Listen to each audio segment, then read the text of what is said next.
Hola, muy buenas noches, bienvenidos a 50 Minutos. Bueno, está Mauricio Macri reunido con todo su gabinete y algunas otras figuras del gobierno nacional en Chapalmalal, haciendo una evaluación de lo que es ya prácticamente un año de gestión, con, bueno, cuestiones que asoman peleas internas, discusiones acerca de cuál debe ser la estrategia electoral para el año que viene, pero todavía quedan cosas pendientes aquí. Ha sido un día muy intenso en el Congreso Nacional, están tratando de acordar, hasta ahora no lo han logrado. Salió hoy un dictamen con distintos dictámenes de la Comisión de Presupuesto y Hacienda para el tema de ganancias.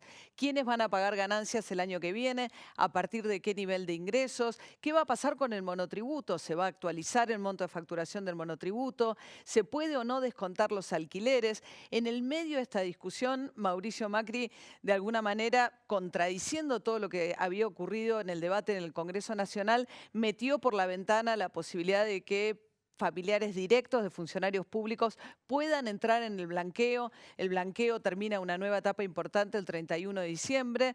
De las políticas, de las medidas económicas que lanzó Macri, es de las pocas que realmente estuvo a la altura de las expectativas que se había fijado el gobierno. Pero el tema de los parientes es muy polémico respecto de por qué ingresarlos. Y justamente Lilita Carrió y la coalición cívica habían señalado en la Cámara de Diputados que no iban a aprobar esa ley de blanqueo si permitía que parientes de funcionarios públicos ingresaran. En ese momento la ley se sancionó por presión fundamentalmente de la coalición cívica sin ese tema. Lilita Carrió todavía no ha hecho declaraciones al respecto, no se ha pronunciado, y hoy el gobierno salió a defender esta inclusión de último momento que evidentemente también responde a alguna demanda de algún sector queriendo entrar en el blanqueo en este último tramo. Así que estos son muchos los temas que vamos a estar tratando esta noche aquí en 50 Minutos. Los invito, ya mismo vamos a charlar, arrancando el tema impuestos. Pocas veces se habla tanto de impuestos en nuestro país como por estas horas. Daniel Lipovetsky, diputado del PRO, estuvo hoy negociando ahí en la Comisión de Presupuesto y Hacienda. Gracias por venir. No, gracias a vos, María, ¿cómo estás? Bien. Iván Sasovsky, tributarista, buenas noches. ¿Qué tal? Buenas noches, María. Bueno, ¿en qué pasó hoy, para resumir? ¿En qué quedó la cuestión en la discusión? El Frente Renovador, para sintetizarlo mucho, tiene un proyecto mucho más generoso de empezar a pagar solamente a partir de los 40.000 pesos de ingreso. El PRO, en cambio, propone un esquema donde gente que hoy no paga el impuesto pasaría a pagar el año que viene.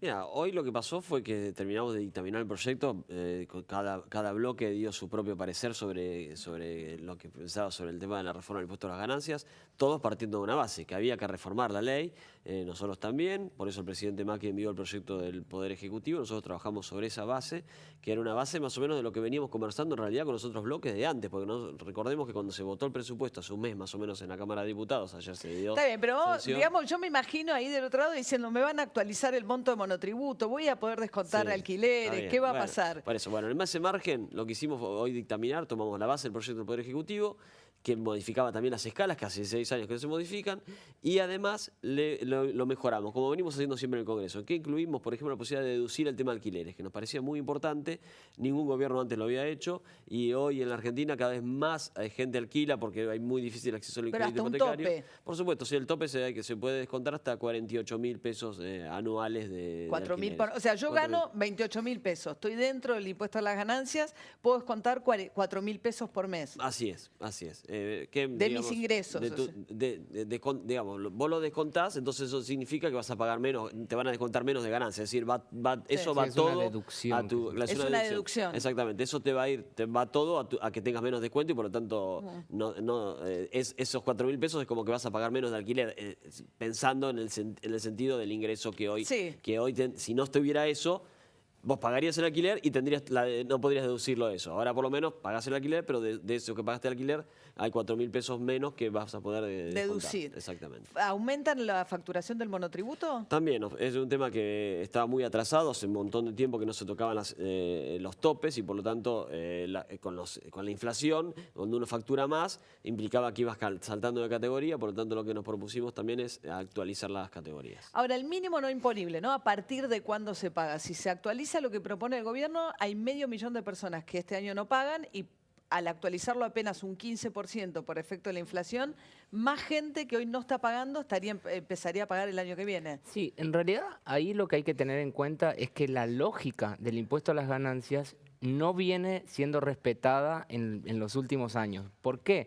Porque las tablas que no se actualizaban hace 16 años impedían que el impuesto sea lo suficientemente progresivo, María. Entonces, cuando uno entraba o superaba el mínimo no imponible, Sí. ni bien lo superaba, pagaba el 35%. Lo que está haciendo bien el gobierno es actualizar algo que no se tocaba, como decíamos, hace más de 15 años, pero lo que está buscando es ensanchar la base, es decir, que más gente pague el impuesto a las ganancias, pero con una alícuota inicial del 2% para los que nunca pagaron y con una alícuota en promedio mínima del 5%. Eso nunca pasó, o al menos no tenemos referencias cercanas que la gente esté pagando eso, porque el impuesto a las ganancias nunca se actualizaba por inflación. Bueno, sí, esa es la ventaja, ¿no? Sí. Uno lo mira, entra más gente, pero paga menos con mayor progresividad. Sí. Se suma también Miriam Bregman del Frente de Izquierda de Trabajadores. Buenas noches, ¿Qué Miriam. tal? Buenas noches.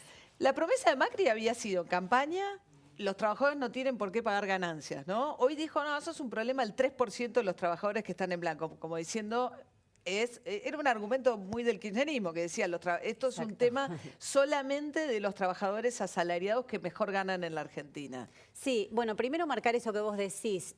Prat Gay estuvo hace 2 o 3 días en el Congreso y lo que sentí es una repetición total de los argumentos del kirchnerismo. Que había que sacarle a los trabajadores que más tienen para darle a los que menos tienen. Digo, una versión rara, ¿no? Porque ya no hablamos de sacarles a los empresarios, a los multimillonarios, sino sacarle a los trabajadores que por ahí cobran un poquito más, que hacen una hora extra y entran en el impuesto a las ganancias para darle a los sectores populares. Eso ya es una primera definición copiada del kirchnerismo. La segunda definición copiada del kirchnerismo es que no hay que financiar las provincias, como si esto fuese una responsabilidad de los trabajadores y no del resto del modelo tributario, del modelo Claro, ahí impositivo. vale una aclaración, ¿no? Sí. Que como es coparticipable impuesto a las ganancias, en esto los gobernadores están con Macri, digamos, no quieren que baje mucho el impuesto a las ganancias porque ellos se le bajan sus ingresos, ¿no? Sí, pero ellos Mira. dijeron otra cosa en la campaña. Perdóname una cosa, No, Daniel. tranquilo. Ellos dijeron otra cosa en la campaña. Acá todos en la campaña decían el salario no es ganancia, el salario no es ganancia. Mucha gente votó por eso. Nosotros sabés que tenemos una fuerte inserción en muchísimas fábricas y había trabajadores que decían, yo al kirchnerismo no lo voto nunca más, que por ahí lo habían votado porque me cobran impuesto a las ganancias, me mato trabajando, trabajo 12 horas y la diferencia se la lleva el gobierno, como dicen comúnmente. Bueno, y votaron muchos de ellos creyendo las promesas de campaña. Entonces acá hay un año de robo Bueno, al salario. Se María, expropió yo- el salario de los Son trabajadores. 12 cosas. Sí. Primero, no comparto para nada que nos puedan comparar con el kirchnerismo en este punto. El kirchnerismo, digamos, no tocó el impuesto a las ganancias casi en ningún momento. Es más, se aprovechó la inflación para que cada vez se pague más impuesto a las ganancias. Este gobierno en un año 2 veces modificó el impuesto a las ganancias. Y esta última vez, incluso proponiendo la modificación de las escalas, que los 12 años que el kirchnerismo no se hizo, no lo hizo el gobierno de Dualde y tampoco lo hizo el gobierno Sí, de esta Alianza. tablita viene Por de lo la tanto, etapa de Machini. por lo tanto, digamos, eso es se lo un- concedemos, es una eso chequeado diferencia. diría que Pero es van a seguir cierto. Pero cobrando aparte- el impuesto a las No, ahora, ganancias y déjame dijeron que terminar, no. déjame Pero terminar. eso sí, Y pero la déjame terminar promesa una era cosa. otra. Y La no, promesa era pero sí, déjame otra. terminar otra cosa. Y la verdad, este es un proceso de ir, digamos, de alguna manera, cada vez va a haber más trabajadores que van a pagar menos impuestos a las ganancias. Pero Esto está aparte claro. hay que- Entonces, hay que me parece que este dejar en proceso, claro- nosotros coincidimos en que en algún momento tenemos que converger hacia que no paguen más los trabajadores impuestos a las ganancias. Ahora, para eso también nosotros... Y los jubilados, pues los jubilados Bueno, demandan... pero hay Exactamente. cuestiones técnicas que hay que dejar en claro que en enero de este año, antes de que se actualice el mínimo no imponible, ¿sabes cuántos mínimos no imponibles había vigentes? 15. Eso es lo que se dejó del impuesto a las ganancias. Se lo utilizó políticamente este impuesto de una manera aberrante. Con lo cual, hablar hoy por hoy de progresividad del impuesto cuando no había referencias, se sacaban decretos, era totalmente bien, injusto que no es lo que se progresivo había el impuesto que se le planteado. cobra a los trabajadores Pero, a ver, sobre su en todo el salario. mundo se cobra el impuesto a las ganancias. Decime qué país no cobra el impuesto a las ganancias a los altos ingresos. Decímelo Bueno, porque no decime un país existe. donde un gobierno asume Bueno, y el pero- primer día dice, le dejo de cobrar a No, la yo no voy a minería, hablar le dejo de cobrar a las esas grandes promesas de cerealeras. campaña, simplemente No, ¿qué hablo promesas? de las otras no de las prometió y las hizo. Yo, Acá yo hablo de las es cuestiones una estafa fácticas electoral. que se pueden aplicar y cuáles no. Pero digo, respecto a este tema del impuesto a las ganancias, no son comparables las situaciones porque hay momentos como a principios de este año en el que directamente las personas no tenían referencia sobre qué No, está bien, salario pero está bien, pagaban. vamos para adelante, pues Sí. la discusión era una promesa, pero vamos a la discusión en la que están ahora. El impuesto al juego, que propone el Frente Renovador, porque la otra discusión es el Frente Renovador propone una cosa mucho más generosa, si se quiere, mucha menos gente pagaría y pagaría mucho menos ganancias, y ustedes le contestan, es irresponsable porque eso me genera un hueco fiscal que no tengo manera de cubrir. El Frente Renovador dice, no, yo les propongo cómo cubrir ese hueco, eso que dejan de recaudar, y les propone impuesto al juego y un tema de renta financiera. ¿Eso van a acordar ustedes? Nosotros partimos de la base de que hay una pérdida de recaudación fiscal y que, como vos decías, indefectiblemente es un impuesto coparticipable y por lo tanto influye en las provincias, y hay muchas provincias de la Argentina que viven en gran parte de la coparticipación. Ahora, después, ¿cómo hacemos para resolver esa pérdida fiscal? En parte lo asumió el Estado en el presupuesto que votamos, donde allá habíamos previsto una pérdida de 27.000 millones de pesos, y ahora con estas deducciones que estamos incluyendo, lo estamos cubriendo con un impuesto al juego que tiene dos aplicaciones. Uno, a la apuesta, y el otro es al propietario de cada una de las máquinas tragamonedas. Con eso cubriríamos. O sea que va a haber impuesto al juego. Mira, lo que hay que señalar es que era coparticipable antes, cuando Cambiemos criticaba al gobierno, íbamos a sesiones especiales pidiendo que se derogue el impuesto a las ganancias, y es coparticipable ahora. O sea que ahí no descubrieron nada. Lo que hay que discutir es qué grandes rentas, bueno, pero antes no lo cuestionaban, antes decían Estamos avanzando hacia mejorar el impuesto. Antes decían el salario de ganancia. Ahora, hablemos de un tema que me interesa puntualizar, que es una novedad. Pleno blanqueo, el 31 vence un nuevo plazo, se discutió en el Congreso, parientes habían quedado afuera y entraron con un decreto. Ilegítimo. Ilegítimo, porque es completamente ilegítimo beneficiar a familiares de una medida como esta, que es así que desfinancian, ¿no? Porque es dinero que se fugó y demás, y en vez de investigarse todo eso, la Argentina tiene... pero eso ya es ley. No, déjame terminar una frase. No, está bien, pero eso ya es ley. Sí, yo estuve en esa ley por eso, y recuerdo horas y horas de debate, bueno, nos quedamos hasta la madrugada, si me dejas terminar te agradezco, y expresamente se prohibió los familiares. Entonces, además de ser ilegítimo, es ilegal. Porque están las versiones taquigráficas, está toda la discusión y no se puede borrar.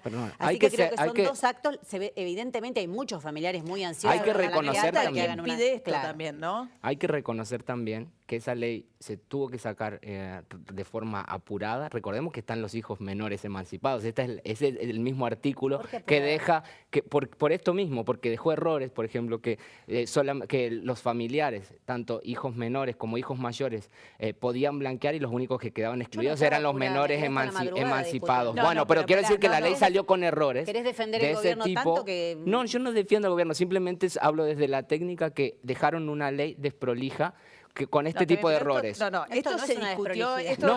Se discutió, pero salió con estos errores que estamos hablando. Pero no fue un error que no incluyeran a los parientes. No, a los hijos, por eso digo, los hijos menores emancipados. Eso es verdad, habían quedado los hijos menores emancipados, que es una cosa, pero al margen de eso. Sí. Había una decisión política que no hubo consenso para que los parientes de los funcionarios públicos pudieran blanquear. Y eso se cambió con un decreto. Sí, a ver, el decreto lo que establece no es que en todos los casos los parientes van a poder blanquear, sino solamente por el patrimonio que hayan incluido cuando el funcionario no era pariente. Tiene que acreditar que ha sido un bien que compró un padre hace 20 años y que después el hijo ahora fue un patrimonio anterior a ser funcionario. Pero igual eso en el Congreso no pasaba. No. La verdad que no sé si fue la discusión. La discusión fue si podían blanquear o no, y en ese caso lo que se estableció fue que en principio no. Después el Ejecutivo hace esta interpretación sobre el alcance de esa norma. Es discutible jurídicamente, porque yo creo que el artículo que nosotros votamos es bastante claro. Pero bueno, esto creo que lo han decidido judicializar algunas fuerzas políticas. Creo que será cuestión de interpretación judicial. Hay quienes sostienen de que en la reglamentación el Ejecutivo puede decir, bueno, en realidad la exclusión es para que los parientes de los funcionarios que hoy están no puedan blanquear, pero no le podemos responsabilizar a un padre que compró un bien hace 20 años y nunca se puede imaginar que su hijo, después 20 años después, iba a ser funcionario y ese bien no lo pueda blanquear. Entonces, desde ahí habrá que dar la discusión, más allá de que, por supuesto... bueno, pero el bien a tutelar ahí es que no se blanquee plata sucia. Exacto. O sea, el bien a tutelar no cambia, y lo podrían haber discutido así, podrían haber dicho, bueno, tal familiar de tal funcionario muy importante de la Argentina, tiene mucho dinero afuera y es una gran oportunidad para que la traiga. ¿Ustedes creen que es para Franco Macri? Yo creo que es para varios amigos. ¿Por qué? Porque el blanqueo, ¿por qué no blanquearon con las leyes de blanqueo que hicieron los gobiernos anteriores? Porque no les tendrían confianza. Ahora, tener a un amigo, un familiar, un tío, un primo, un hijo en el gobierno te da mucha confianza. Bueno, no se pueden hacer leyes con nombre y apellido. Los blanqueos son... Nos el blanqueo, ¿para acostumbraron qué lo todo el hicimos? año El para blanqueo- hacer el leyes blanqueo con nombre y tiene- apellido. el blanqueo tiene un objetivo recaudatorio. Recordémoslo que tenía que ver Y de con impunidad. la ley de reparación. No, Y de tenía que ver impunidad. con la ley de reparación. No, la ley de impunidad es una jubilados. excusa. Tenía ¿Va a un afán salir recaudatorio. ¿Van a salir con acuerdo? Nosotros ¿Ganancias? trabajamos para eso, tenemos un gran punto de partida que es que todos coincidimos en modificar el impuesto. La semana que y viene. después la modificación de las escalas. Y además que hemos podido concordar una creación de un nuevo impuesto coparticipable como es el del juego. A partir de ahí trataremos de trabajar para que en la sesión del 6, en principio, demos media sanción. Y el blanqueo viene bien en términos de las Bien, expectativas del bien. gobierno, de lo que querían, ¿no? Viene bien porque es un blanqueo muy amplio que permite incorporar un montón de patrimonio que está excluido y que eso va a generar un círculo virtuoso de recaudación de acá a futuro. Es para lo que se previó y está cumpliendo esas expectativas, al menos desde el punto de vista técnico. Pero se va a judicializar el tema de los parientes. Seguramente, yo el círculo virtuoso nunca lo encontré. Se hicieron muchísimos blanqueos, siempre se utiliza para lavar dinero, ese mismo que todos después se rasgan las vestiduras hablando contra el narcotráfico. Bueno, el dinero que blanquean, ¿de dónde creen que proviene ese dinero? Argentina tiene Están casi prohibidos. más que el valor de la deuda externa en fuga de los últimos años. Bueno, a todos esos empresarios que fugaron por la banca legal, que fugaron también con métodos ilegales, se los perdona, se los amnistía y se les hace un blanqueo. Si un kiosquero no paga sus impuestos, le cae un embargo, lo intiman, lo persiguen, Es el primer todo el blanqueo que sistema. tiene Entonces, bueno, beneficio una para vez más se cumplirlo. ratifica Bien. esta impunidad para los grandes evasores, grandes Bueno, Pero fugadores ese de debate dinero. ya lo dimos cuando Claro, se ya aprobó la ley, está. Miriam. Bueno. Ese debate se dio. No cambia, Gracias la verdad. a los tres por haber estado acá esta noche. Quédense ahí, viene el fiscal Delgado, coautor junto a Catalina Delía de un libro sobre el Poder Judicial. Vamos a hablar de Bonadío, de Ollarvide. Después nos queda también el análisis con el político Andrés Malamud de este primer año de Mauricio Macri. Ya volvemos.